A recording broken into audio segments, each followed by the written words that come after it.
بسم اللہ الرحمن الرحیم۔ الحمد للہ الصلاۃ والسلام علی رسول اللہ، اما بعد۔ اقسام القرآن قرآن میں آنے والی قسموں کو کہتے ہیں۔ جیسے ہم اردو میں محاورے اور استعارے کے انداز میں بات کرتے ہیں، جو بات عام انداز سے کی جا سکتی ہے، محاورہ اسے زیادہ ایکسپریسو، زیادہ پرمعنی کر دیتا ہے۔ عرب لوگ ایسے ہی قسموں کو استعمال کرتے تھے، جیسے واللہ، باللہ، تاللہ، اللہ کی قسم کے لیے استعمال ہوتا ہے۔ واللہ اور باللہ کے مقابلے میں تاللہ ذرا ایموشنل قسم ہے۔ مطلب تینوں کا ایک ہی ہے، مگر عرب جب جذباتی ہو کر اللہ کی قسم کھاتے تو تاللہ کا استعمال کرتے تھے، جیسے جوش میں، غصے میں، تعصف یا شدید شرمندگی میں۔ ابراہیم علیہ السلام نے بہت جوش میں فرمایا تاللہ لأکیدن اصنامکم، اللہ کی قسم میں تمہارے معبودوں کے خلاف کوئی پلان کر کے رہوں گا، اور وہ پلان ان کے بتوں کو توڑنا تھا۔ اسی طرح یوسف علیہ السلام کے بھائی جب ان کے فادر یعقوب علیہ السلام پر گرجے تو انہوں نے کہا تاللہ تفتؤ تذکر یوسف، اللہ کی قسم ہم تنگ آ چکے ہیں، اب آج بھی یوسف کو ہی یاد کرتے ہیں۔ اسی طرح جب سارا معاملہ کھل گیا تو یہی بھائی یوسف علیہ السلام کے سامنے شرمندہ ہو کر کہنے لگے تاللہ لقد آثرک اللہ علینا، اللہ کی قسم اللہ نے آپ کو ہم پر بہت فوقیت دی ہے۔ لیکن قرآن میں صرف اللہ کی قسم نہیں، بلکہ اللہ تعالیٰ نے قرآن میں مختلف اشیاء کی بھی قسم کھائی، جیسے والشمس والضحاہا، قسم ہے سورج کی اور اس کی روشنی کی، والقمر اذا تلاہا، قسم ہے چاند کی جب وہ سورج کے پیچھے آئے، واللیل اذا یغشا، سورۃ اللیل کا آغاز ہے، قسم ہے رات کی جب وہ چھا جائے، والتین والزیتون، قسم ہے انجیر کی، اور قسم ہے اولیوز کی، زیتون کی، والفجر، قسم ہے فجر کی، والعصر، قسم ہے تیزی سے گزرتے ہوئے وقت کی، لعمرک، آپ کی جان کی قسم۔ اللہ تعالیٰ نے رسول اللہ صلی اللہ علیہ وسلم کی جان کی قسم کھائی، اور یہ بہت ہی محبت بھری قسم ہے۔ قسموں کا مقصد کیا ہے؟ سب سے پہلی بات، قسم عربی زبان کے کلچر کا حصہ ہے۔ عرب لوگ قسموں کا استعمال بہت زیادہ کرتے ہیں۔ تو اسلام کے غلبے کے بعد رسول اللہ صلی اللہ علیہ وسلم نے صرف اور صرف اللہ تعالیٰ کی قسم کی اجازت دی، لیکن اسلام کے غلبے سے پہلے عرب شاعری میں اللہ تعالیٰ کے علاوہ اور چیزوں کی بھی قسم کھائی جاتی تھی۔ رسول اللہ صلی اللہ علیہ وسلم نے یہ سب اس لیے کیا تاکہ شرک کا کوئی شائبہ نہ رہے۔ عرب لوگ جو تھے وہ گھوڑے، ہوا، بادل، پھر جنگ کی شدت کی قسم، اس طرح کی قسمیں کھایا کرتے تھے۔ جیسے ہم اپنی زبان میں اپنی بات کو زیادہ وزن دینے کے لیے کبھی محاورے، کبھی تشبیہ کا استعمال کرتے ہیں۔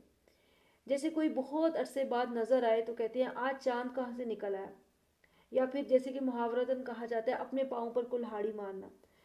بات سادہ الفاظ میں بھی کی جا سکتی ہے، مگر محاورتاً بات جب کی جائے تو اس میں حسن بڑھ جاتا ہے۔ اسی طرح جیسے کوئی ماں کہے کہ میرا چاند آ گیا، یہ تشبیہ ہے۔ تو چاند زمین پر نہیں آیا، لیکن وہ اپنے بیٹے کو چاند جیسا حسین کہہ رہی ہے۔ اسی طرح عرب لوگ اپنے جذبات کے اظہار کے لیے قسم کھایا کرتے تھے۔ اپنی بات کو تاکید دینے کے لیے قسم کو گواہ کے طور پر لایا جاتا تھا۔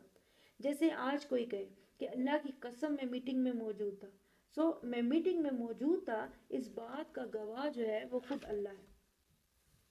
اب عرب لٹریچر، عرب شاعری سے کچھ مثالیں دیکھتے ہیں تاکہ بات اور زیادہ کھل کر واضح ہو جائے۔ ہجرس بن کلیب ایک شخص تھا جس نے اپنے باپ کے قاتل پر حملہ کرنے سے پہلے یہ الفاظ کہے۔ یہ عرب لٹریچر، عرب شاعری جو اینشینٹ عرب شاعری ہے، عرب پوئٹری، اس کی بہت مشہور ورڈز ہیں۔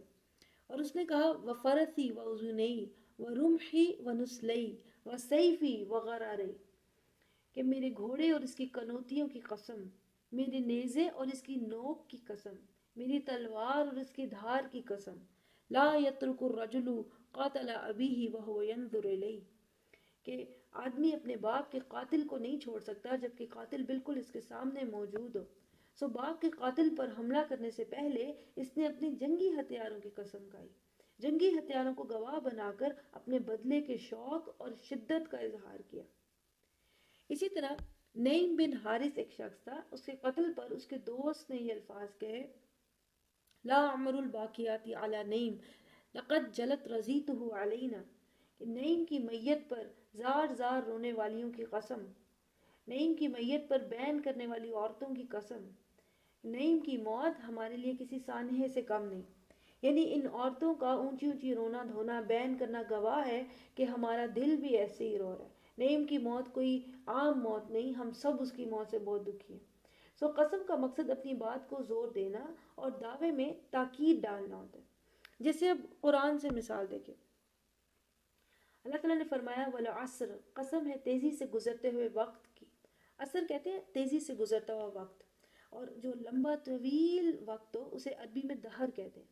تو اللہ تعالیٰ نے تیزی سے گزرتے ہوئے وقت کو گواہ بنا کر فرمایا ان الانسان لفی خسر، انسان بہت ہی خسارے میں ہے، اور انسان کے خسارے کا سب سے بڑا گواہ جو ہے وہ وقت ہے، جو ہر لمحے کم ہو رہا ہے۔ جیسے اللہ تعالیٰ نے کسی انسان کی زندگی 60 سال لکھی، تو جب وہ 2 سال کا تھا، 5 سال کا، 10 سال کا، 20 سال، 30 سال، 50 سال کا ہوا، ہر لمحہ اس کی زندگی کم ہوتی جا رہی ہے۔